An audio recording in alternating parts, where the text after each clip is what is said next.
구약성경 예레미야 24장에 있는 말씀 보도록 하겠습니다. 구약성경 예레미야 24장에 있는 말씀인데요.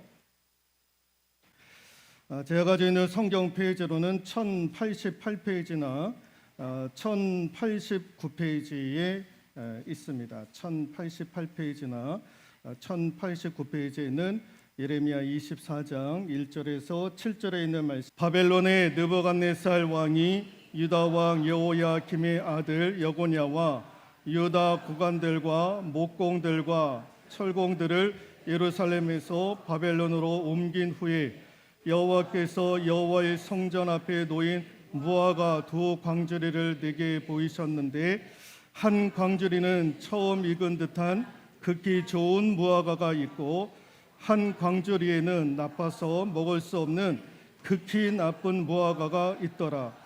여호와께서 내게 이르시되 예레미야야, 내가 무엇을 보느냐 하시매 내가 대답하되 무화과 이온데 그 좋은 무화과는 극히 좋고 그 나쁜 것은 아주 나빠서 먹을 수 없게 나쁘니이다 하니, 여호와의 말씀이 또 내게 임하시니라. 이르시되 이스라엘의 하나님 여호와께서 이와 같이 말씀하시니라. 내가 이곳에서 옮겨 갈대아 이네 땅에 이르게 한 유다 포로를 이 좋은 무화과 같이 잘 돌볼 것이라. 내가 그들을 돌아보아 좋게 하여 다시 이 땅으로 인도하여 세우고 헐지 아니하며 심고 뽑지 아니하겠고, 내가 여호와인 줄 아는 마음을 그들에게 주어서 그들이 전심으로 내게 돌아오게 하리니, 그들은 내 백성이 되겠고 나는 그들의 하나님이 되리라. 아멘. 믿음으로 여섯 번째 시간, 항복이라고 하는 제목으로 하나님의 말씀 전해드리도록 하겠습니다. 항복. 지금 이제 스크린 대신에 여기 좀 TV로 좀 시험 삼아서 이제 좀 지난 수요 기도회 때부터 시험 삼아서 지금 TV로 원체 이제 앞에 이제 화면이 밝게 보이지 않다 보니까 예전에 우리가 그 코로나 때에 요 TV를 하나 사가지고 식당에서 예배를 드리시는 분들을 위해서 마련을 했던 TV인데요. 이 TV를 가지고 이제 한번 시험 삼아서 돌려보고 있습니다. 양해 말씀 부탁을 드리고요. 오늘 이제 항복이라고 하는 제목으로 하나님의 말씀을 드릴 텐데, 여러분 이제 그 지난주에도 방주와 관련해 가지고 교회, 근데 오늘 주부에 보시면 항복해 가지고 한자가 여러분 무슨 한자로 되어져 있죠? 그러니까 어려운 거 제가 물어보면 안 되는데요. 축복이라고 되어져 있습니다. 항복하면은 항복할 항자, 그 다음에 엎드릴 복, 이렇게 해가지고 그 한자를 써야 되는데, 오늘 축복이라고 하는 한자를 제가 일부러 가로 열고 축복 가로 닫고 그렇게 했습니다. 항복하는 자가 복이 있다라는 거예요. 항복하는 자에게 은혜가 주어진다라고 하는 말씀이죠. 이 말씀을 여러분들이 머리에 염두에 두고, 오늘 목사님이 말씀하시고자 하는 거는 항복할 때에 은혜가 주어지는구나, 축복이 주어지는구나 라는 것을 이해하고 하나님의 말씀 들을 수 있기를 소망합니다. 미국의 성공학자인 존 밀러라고 하는 사람이, 인간이 처세술이 있지 않습니까? 다양한 처세술이 있다라는 거예요. 그 중에 이제 48개의 처세술이 있는데, 그 중에 하나가 뭐냐면, 우리가 여러분 항복 그러면 힘이 있는 사람이나 상대편에게 굴복하는 것이 항복 아니겠습니까? 그 싸움에서 질 때의 항복, 그러니까 항복은 부끄러움, 수치, 이런 것들로 우리가 이제 의미를 부여하지 않습니까? 근데 이분이 하는 얘기가 뭐냐면은 아니다라는 거예요. 굳이 항복을 부끄러움으로, 수치로 생각할 필요가 없다라는 거예요. 왜 그러느냐? 이분이 이런 말씀을 하시는 거예요. 필요하면 항복도 할 수 있어야 된다라는 거예요. 필요하면 뭘도 할 수 있어야 된다고요? 항복도 할 수 있어야 된다라는 거예요. 왜? 그 항복을 통해서 다시 한번 기회가 주어지기 때문이다라는 것입니다. 여러분, 1949년도에 스위스 제네바에서 협약된 협약 하나가 있습니다. 그게 뭐냐면은 제네바 협약입니다. 이게 제네바 협약이 무슨 말이냐면은 전쟁 중에서 포로들이 나오잖아요. 그 포로들은 반드시 그들의 생명과 안전을 보장해 줘야 된다라는 거예요. 백기를 들고 투항하는 자를 죽여서는 안 된다라는 거예요. 백기를 들고 투항하는 포로들은 그들의 생명과 안전을 보장해 줘야 된다라는 거예요. 그리고 그들이 배고플 때 음식도 제공해 줘야 되고, 그들이 부상을 입었을 때 그 부상도 상처를 치유해 줄 수 있도록 해줘야 된다라는 거예요. 그래서 이분이 하시는 말씀이 무엇이냐, 승산 없는 전쟁, 승산 없는 게임을 할 때에는 우리가 굳이 끝까지 설 필요가 없이 그냥 필요하면 항복해라. 항복하면 다시 한번 기회가 주어지더라라는 겁니다.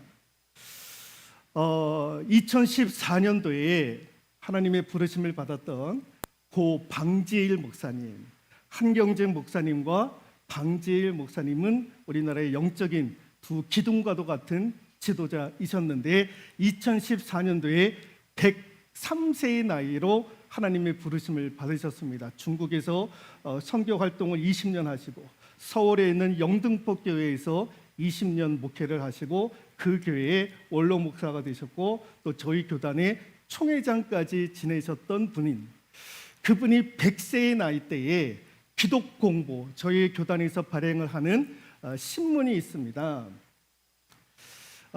거기서 그분이 이제 기자와 인터뷰를 하시는데 기자가 물어봅니다. 목사님이 이제 100세가 되었고 교단의 총회장까지 지냈고 한 교회 원로 목사이시고 이제 우리나라를 이끌어가는 영적인 지도자이신데 목사님이 생각하시기에 신앙은 무엇입니까? 신앙. 믿음은 무엇이고 신앙은 무엇입니까? 라고 얘기를 했습니다. 그랬더니 이렇게 답변을 하시는 거예요. 이제 살아생전에 우리 방지일 목사님 모습이신데요. 신앙은 뭐냐? 이분이 이렇게 얘기하시는 거예요. 같이 한번 읽어볼까요? 신앙은 하나님께 항복하는 것이다.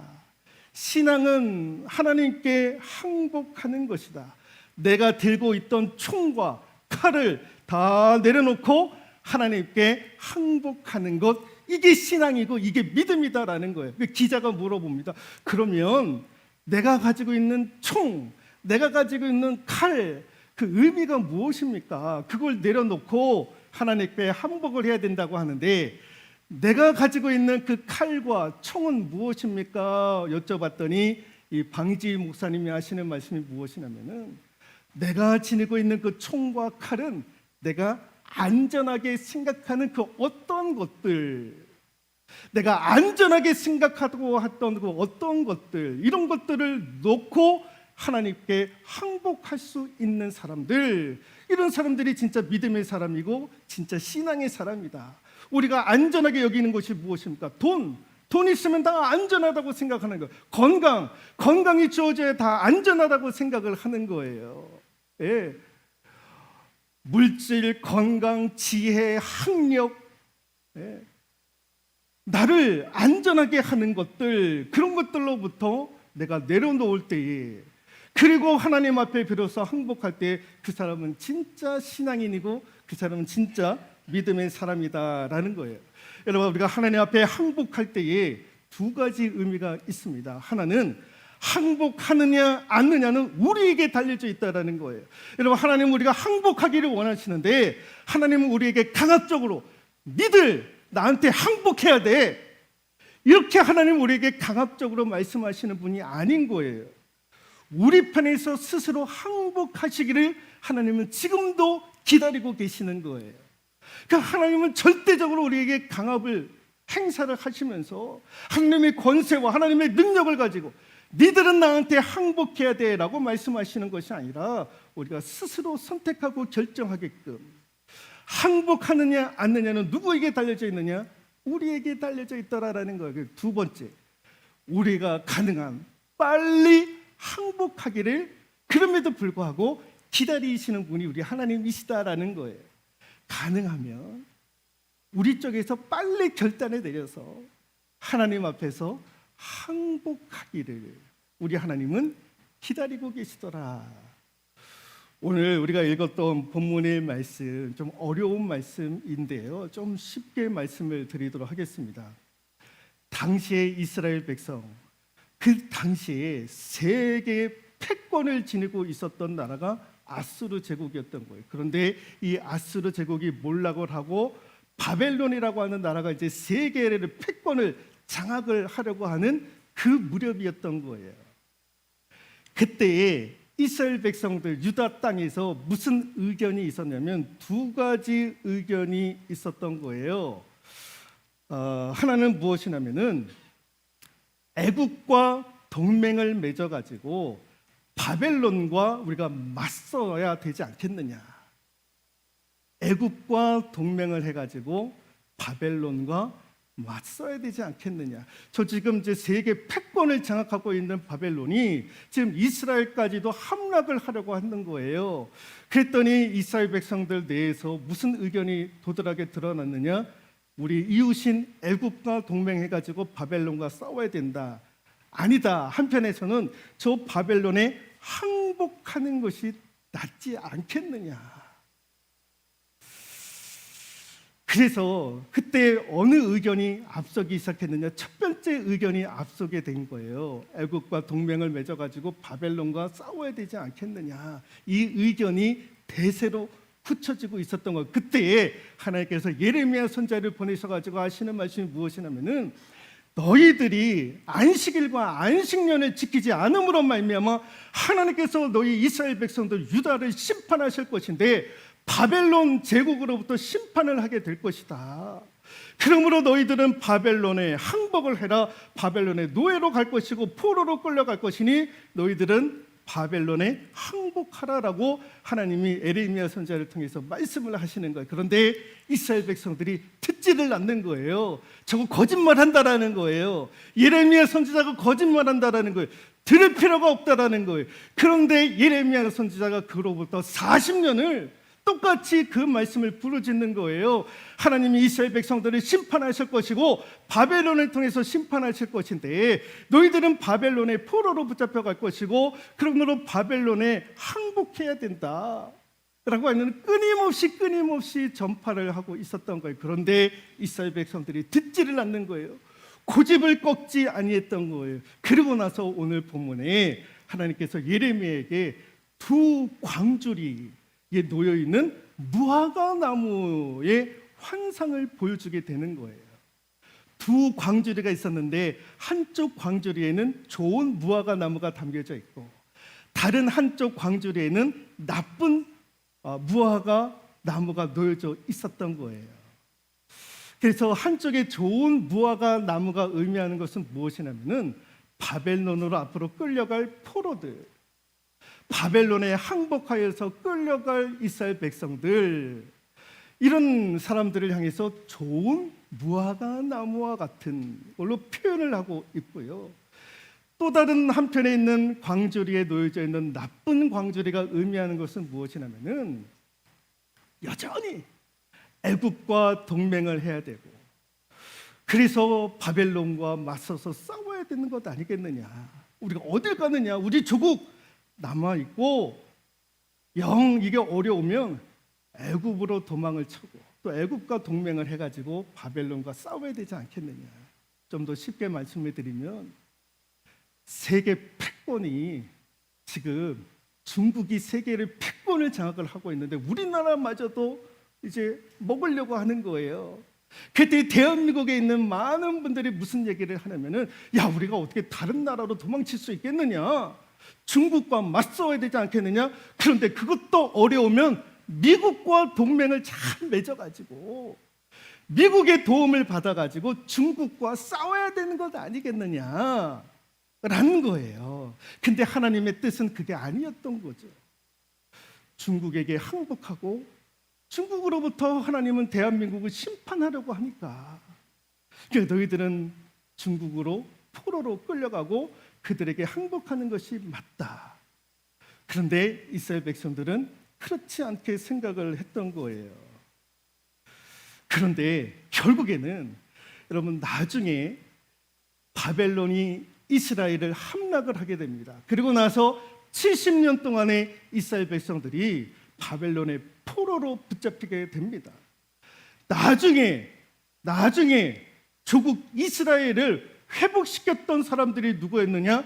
애굽과 동맹해가지고 바벨론과 싸우자, 조국에 남아가지고 바벨론과 싸우자 했던 사람들로 말미암아 이스라엘 백성들이 이스라엘의 나라를 재건했던 것이 아니었습니다. 조국 이스라엘 백성들의 바벨론으로 인해 가지고 성전이, 예루살렘 성벽이 무너졌는데 그것을 누가 회복시켰느냐? 바벨론의 포로로 끌려간 사람들이, 그들이 조국에 돌아와가지고 황폐했던 조국을 일으켜 세우고 무너졌던 교회 예루살렘 성벽을 일으켰던 사람들이 누구였느냐? 좋은 무화과 나무로서의 의미를 가지고 있었던 바벨론의 포로로 끌려갔던 사람들에 의해서 조국 이스라엘이 회복이 되어지고 무너졌던 예루살렘 성전과 성벽이 세워지기 시작을 했다라는 것입니다. 바벨론에 항복하여 끌려간 사람들이 결국에는 조국 이스라엘을 살리는 거예요. 회복시키는 거예요. 애굽과 동맹에서 맞서고 싸우자 했던 사람들은 다 도망쳤던 거예요. 미국과 동맹해가지고 우리가 싸워야 되지 않겠냐 해서 다 도망가는 거예요. 하나님은 하나님의 뜻에 순종하고 하나님의 말씀에 항복하는 자를 통해서 하나님은 역사하신다라는 거예요. 여러분, 바벨론에 끌려갔던 포로들, 이스라엘 백성들이 이해를 못했던 거예요. 이해를 못했던 거. 왜 우리가 바벨론의 포로로 끌려가야 되느냐? 그런데 그들은 이해하지 못했음에도 불구하고 질질 끌려가는 거예요. 왜? 그게 하나님의 뜻이니까, 그게 하나님의 말씀이니까 이해가 안 되더라도 끌려가는 거예요. 끌려가는 거. 여러분, 신앙과 믿음은 무엇이냐? 하나님을 이해하고 믿는 사람이 어디 있습니까? 여러분, 보이지 않는 하나님을 내가 보고 믿는 사람들이 어디 있습니까? 여러분, 보이지 않는 하나님을 내가 믿고 하나님을 믿었다라고 하는 분 한번 손들어 보십시오. 저도 궁금해 죽겠습니다. 보이지 않는 하나님이 어떻게 생겼는지. 목사님, 저는 목사님이 보이지 않는 그 하나님을 내가 보고 그 하나님을 믿게 되었습니다. 그런 분 계십니까? 목사인 저도 이해가 안 되지만 믿고 순종하고 나아가면 믿어지게 되는 거예요. 이해가 안 되지만 믿음으로 나아가면 하나님의 말씀이 믿어지게 되는 거예요. 여러분, 자전거를 처음에 타시는 분들 어떻게 탑니까? 자전거 배울 때에 중심을 딱 붙잡고, 그리고 자전거 배우지 않잖아요. 가면서 페달을 밟아가면서 중심을 잡는 것 아닙니까? 페달을 밟아가면서 균형을 잡는 거예요. 그러면서 자전거를 처음 그렇게 배우는 거예요. 이해가 안 되지만 하나님의 말씀이 이해가 안 되는 거예요. 그럼에도 불구하고 계속해서 듣는 거예요. 계속해서 주의 종의 말씀을 듣고 성경을 읽고 계속해서 나아가는 거예요. 그러다 보면 믿음이 생기는 거예요. 바벨론의 포로로 끌려갔던 이스라엘 백성들은 그때는 이해를 못했던 거예요. 근데 하나님의 말씀이니까 순종하며 나아갔던 거예요. 항복하며 나아갔던 거예요. 그랬더니 하나님께서 훗날 바벨론의 포로로 끌려갔던 그 사람들로 인해 가지고 이스라엘 백성들을 재건을 했던 거예요. 여러분, 야곱을 한번 볼까요? 야곱은 할아버지 때부터, 아브라함 때부터 신앙의 가문이었습니다. 그리고 야곱은 신비로운 체험을 많이 했던 사람이었던 거예요. 그런데 그럼에도 불구하고 야곱은 자기 욕심이 얼마나 강했는지 모릅니다. 욕심이 강하고요, 자존심이 강하고, 그래가지고 형 에서의 복을 가로채워가지고 형 외삼촌 라반의 집으로 도망치지 않았습니까? 거기서 이제 30년 동안의 기거를 합니다. 외삼촌 라반의 집으로 도망가죠. 왜? 형이 나를 죽일까 봐. 그리고 이제 외삼촌 라반 집에서 30년을 살다가 부를 누리게 되었던 거예요. 그리고 이제 오랜만에 고향 땅으로 돌아오려고 하는데 형이 그 소식을 듣고 군사 400명을 끌고 온다라고 하는 소식을 들었던 거예요. 큰일 났다. 30년 전에 내가 형 에서의 축복을 가로채가지고 형 외삼촌 라반의 집으로 도피를 해갔는데 이제 30년이 지났는데 이제 고향으로 돌아가려고 하니까 형이 그 일을 잊지 않고 괘씸하여 나를 죽이려고 군사 400명을 데리고 온다고 하니 두려워 벌벌벌 떨기 시작을 했던 거예요. 근데 그때에 유명한 창세기 32장에 고향 땅으로 돌아오는 어느 길목에서 야곱이 천사와 씨름하지 않습니까? 천사와 씨름하는 거예요. 그때에 야곱이 했던 말이 있습니다. 창세기 32장 26절인데 한번 읽어볼까요? 야곱이 이르되 당신이 내게 축복하지 아니하면 가게 하지 아니하겠나이다 라고 고백을 하는 거예요. 그 천사의 씨름을 통해서 환도뼈가 부러지지 않았습니까? 그럼에도 불구하고 그 천사를 막 붙잡고 하는 얘기가 뭐냐면은 당신이 내게 축복하지 아니하면 절대로 갈 수 없습니다. 바짓가랑이 붙잡고 막 그렇게 하소연을 하는 거예요.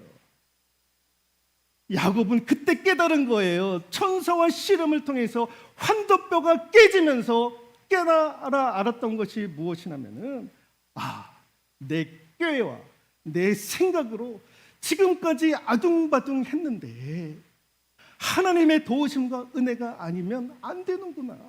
지금 형 에서가 군사 400을 이끌고 나를 죽이려고 하는데 내가 가지고 있는 가족, 내가 가지고 있는 부, 물질, 명예, 이게 형을 막을 수가 없는 거예요. 막을 수가 없는 거. 이게 아무런 소용이 없구나.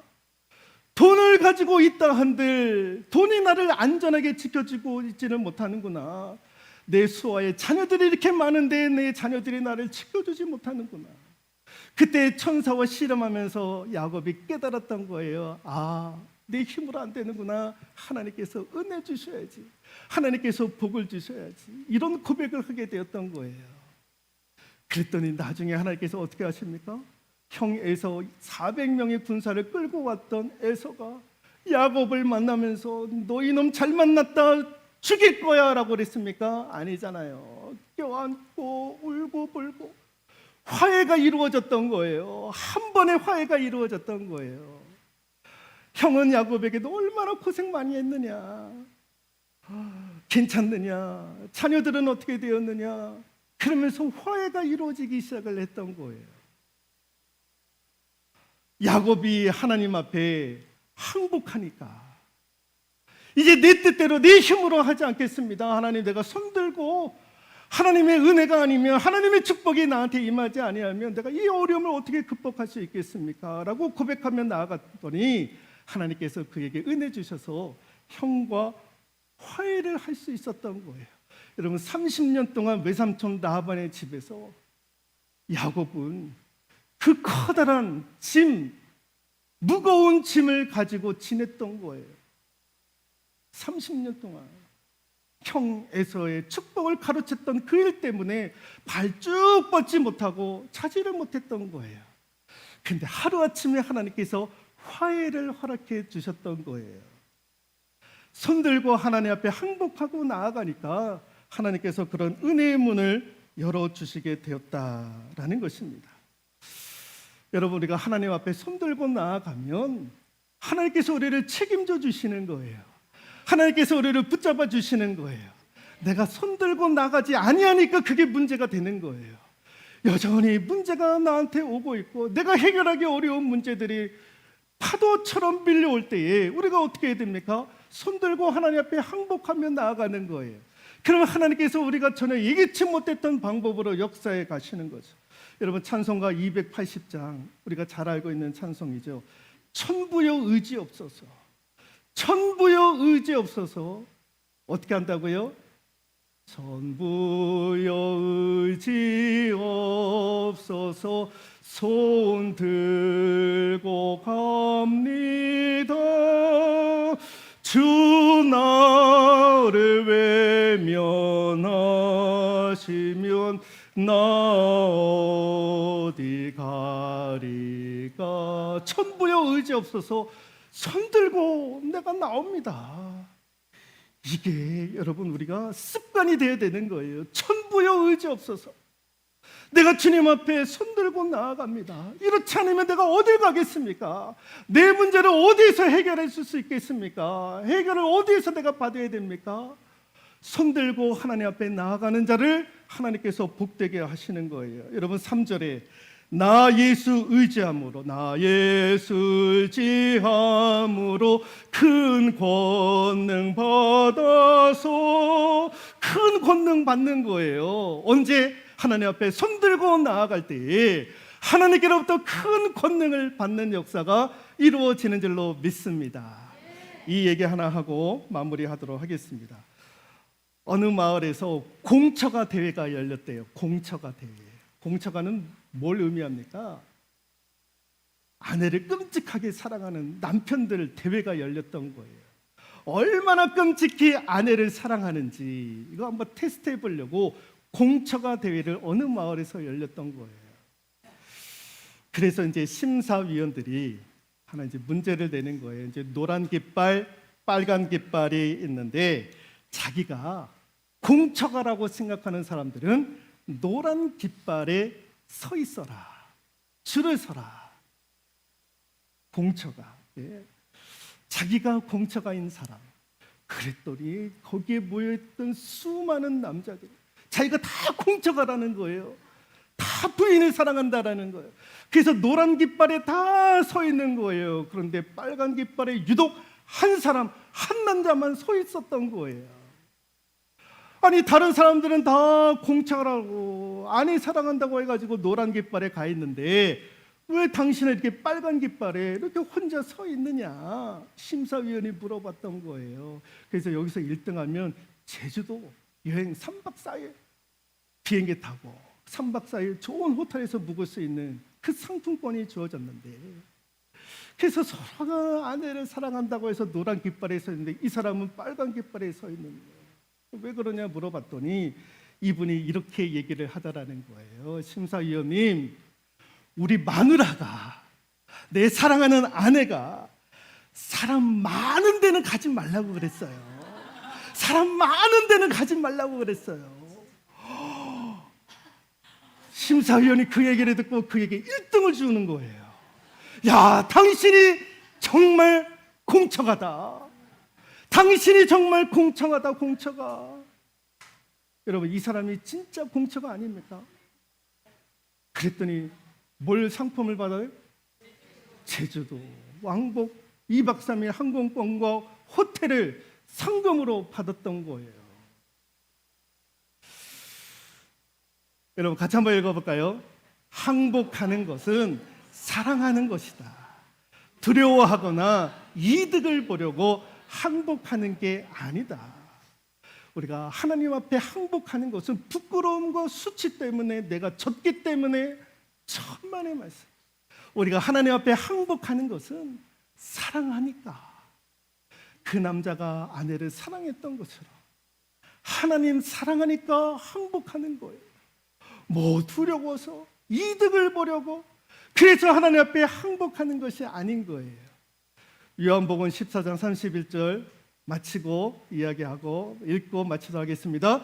오직 내가 아버지를 사랑하는 것과 아버지께서 명하신 대로 행하는 것을 세상이 알게 하려 함이로다. 오직 내가 아버지를 사랑하는 것, 내가 하나님 사랑하는 것, 그래서 하나님 명하신 것들을 내가 하는 것, 그게 하나님 앞에 항복하는 거예요. 내가 하나님 앞에 항복하는 것은 하나님 사랑하여서, 하나님 너무너무 사랑하여서, 그리고 내 힘, 내 능력 의지하지 않고 철저히 하나님의 은혜와 도우심을 바라는 그 소망 가운데 이루어지는 것이 항복인 줄로 믿습니다. 하나님 앞에 항복하면 하나님께서 책임져 주시고 보호해 주시고 은혜해 주실 줄로 믿습니다.